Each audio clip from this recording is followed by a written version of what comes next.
നിയമസഭയിൽ സ്പീക്കറുടെ കസേര പറത്തുവിട്ടും മൈക്കും ഡയസും ചവിട്ടിപ്പൊളിച്ചും പെർഫോമൻസ് കാട്ടിയവർ വുമൺ കാർഡും വെച്ച് ജയിച്ചു കളയാമെന്ന് വിചാരിച്ചപ്പോൾ ഇതാ ഹൈക്കോടതിയിൽ നിന്ന് വമ്പൻ പണി. സഭയെ അങ്കത്തട്ടാക്കി മാറ്റി UDF MLA-മാരുടെ തലയിൽ കുറ്റം കെട്ടിവെച്ച് തടിത്തപ്പാൻ നോക്കിയ CPM-ന്റെ അഭിനയ പ്രതിഭകൾക്ക് നാണം കെടേണ്ടി വന്നിരിക്കുന്നു. വനിതാ MLA-യെ കയ്യേറ്റം ചെയ്തെന്ന് മാസ് തിരക്കഥ കോടതിയിൽ 8 നിലയിൽ പൊട്ടിയതോടെ ഇടതു നേതാക്കൾ സ്വന്തമായി തട്ടിക്കൂട്ടിയ നാടകത്തിലെ കഥാപാത്രങ്ങളെല്ലാം കുറ്റവിമുക്തരായിരിക്കുകയാണ്. ഇനിയിപ്പോ ബാക്കിയുള്ളത് ആ പഴയ അക്രമത്തിന്റെ ഒരൊറ്റ മെയിൻ കേസ് മാത്രം. ചുരുക്കത്തിൽ അടുത്ത മാസം 16-ന് സ്വന്തം അക്രമത്തിന് വിചാരണ നേരിടാൻ റെഡിയായി നിൽക്കണമെന്ന കോർട്ട് ഓർഡറും വാങ്ങി കിളിപോയി നിൽക്കുകയാണ് നമ്മുടെ വിപ്ലവ സിംഹങ്ങൾ. കേരള നിയമസഭയുടെ ചരിത്രത്തിൽ തന്നെ അന്നത്തെ ധനമന്ത്രി KM മാണിയുടെ ബജറ്റ് അവതരണം തടസ്സപ്പെടുത്താൻ ഇടത് ജനപ്രതിനിധികൾ കാട്ടിക്കൂട്ടിയ അക്രമങ്ങൾ ആരും അത്ര പെട്ടെന്ന് മറക്കില്ല. സഭയിലെ പൊതുമുതൽ അടിച്ചു തകർത്ത് ഗുണ്ടകളുടെ ശൈലിയിൽ അഴിഞ്ഞാടിയ നേതാക്കൾ തങ്ങളുടെ അക്രമങ്ങൾ മറച്ചുപിടിക്കാൻ കണ്ടെത്തിയ മാസ്റ്റർ പ്ലാനായിരുന്നു UDF MLA-മാർ സഭയ്ക്കുള്ളിൽ വെച്ച് സ്ത്രീത്വത്തെ അപമാനിച്ചു എന്നാരോപിച്ച് പരാതി നൽകിയത്. CPM കരുതിയത് കേസ് സമനിലയിലാക്കാമെന്നായിരുന്നു. Sivadasan Nair, Dominic Presentation, MA Wahid, AT George എന്നീ UDF നേതാക്കളെ പ്രതിക്കൂട്ടിലാക്കി തങ്ങളുടെ ക്രിമിനൽ അക്രമങ്ങൾക്ക് ന്യായീകരണം കണ്ടെത്താൻ നോക്കിയ ഇടതു ഗ്രൂപ്പിന്റെ കണക്കുകൂട്ടലുകൾക്കാണ് കോടതി ഇപ്പോൾ താഴിട്ടിരിക്കുന്നത്. LDF നേതാക്കൾ സഭയിൽ നടത്തിയ അക്രമങ്ങൾക്കെതിരെ പൊതുമുതൽ നശീകരണ നിയമപ്രകാരം കേസ് നിലവിലുണ്ടായിരുന്നു.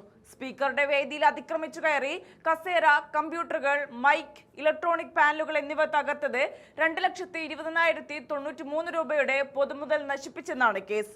V Sivankutty, KT Jaleel, CK Nanu, K Ajith, EP Jayarajan, K Kunhammad master എന്നിവർ വിചാരണ നേരിടുകയാണ്. ഈ കേസ് പിൻവലിക്കാൻ LDF ഭരണത്തിലിരുന്നപ്പോൾ തിരുവനന്തപുരം ചീഫ് ജുഡീഷ്യൽ മജിസ്ട്രേറ്റ് കോടതിയെയും ഹൈക്കോടതിയെയും സമീപിച്ചെങ്കിലും ഹർജികൾ അനുവദിച്ചിരുന്നില്ല. തുടർന്ന് 2021 ജൂലൈയിൽ സുപ്രീം കോടതിയും കേസ് പിൻവലിക്കാനുള്ള സർക്കാരിന്റെ അപ്പീൽ തള്ളി. സുപ്രീം കോടതി വിധിയിലൂടെ LDF നേതാക്കൾ വിചാരണ നേരിടേണ്ട സാഹചര്യം ഉണ്ടായതിനു ശേഷമാണ് LDF MLA-മാർ UDF നേതാക്കൾക്കെതിരെ പരാതിയുമായി മുന്നോട്ട് വന്നത്. 2023-ൽ ക്രൈംബ്രാഞ്ച് തുടരന്വേഷണം നടത്തി കേസെടുത്തു. LDF നേതാക്കൾക്കെതിരായ കേസിനെ പ്രതിരോധിക്കാനുള്ള ശ്രമമായി ഇത് വിമർശിക്കപ്പെട്ടു. 2024-ൽ 3 നേതാക്കളെയും ഇപ്പോൾ AT ജോർജിനെയും കുറ്റവിമുക്തരാക്കിക്കൊണ്ട് കേസ് നിയമപരമായി നിലനിൽക്കില്ലെന്ന് ഹൈക്കോടതി വ്യക്തമാക്കിയതോടെ ഈ വിഷയത്തിൽ LDF നേതാക്കൾ മാത്രം വിചാരണ നേരിടേണ്ടി വരുമെന്ന അവസ്ഥ എത്തിയിരിക്കുന്നത്. കള്ളക്കേസുകൾ ഉണ്ടാക്കി എതിരാളികളെ ഒതുക്കാമെന്ന CPM-ന്റെ ധാരണയ്ക്കാണ് കോടതി ഉത്തരവിലൂടെ തിരിച്ചടിയേറ്റത്. UDF നേതാക്കൾക്കെതിരെയുള്ള ക്രിമിനൽ കേസ് റദ്ദാക്കപ്പെട്ടതോടെ ഈ സംഭവവുമായി ബന്ധപ്പെട്ട് ഇനി വിചാരണ കാത്തുനിൽക്കുന്നത് ഒരൊറ്റ കേസ് മാത്രമാണ്. അതായത് സഭയിലെ മേശയും കസേരയും കമ്പ്യൂട്ടറും അടിച്ച് തകർത്ത കേസിൽ പ്രതികളായ അന്നത്തെ LDF MLA-മാർ മാത്രം ഇനി വിചാരണ നേരിടേണ്ടി വരും.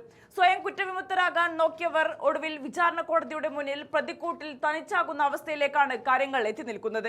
വരുന്ന മാസം 16-ന് തിരുവനന്തപുരം CJM കോടതി ഈ കേസ് പരിഗണിക്കുമ്പോൾ ഇടതു നേതാക്കൾക്ക് കോടതി കയറി ഇറങ്ങേണ്ടി വരും. പൊതുമുതൽ നശിപ്പിച്ചതിനും ജനാധിപത്യത്തിന്റെ അന്തസ്സ് കെടുത്തുന്ന രീതിയിൽ സഭയ്ക്കുള്ളിൽ അക്രമം നടത്തിയതിനും ജനങ്ങൾക്ക് മുന്നിൽ മാത്രമല്ല നിയമത്തിന് മുന്നിലും മറുപടി പറയേണ്ട അവസ്ഥയാണ്.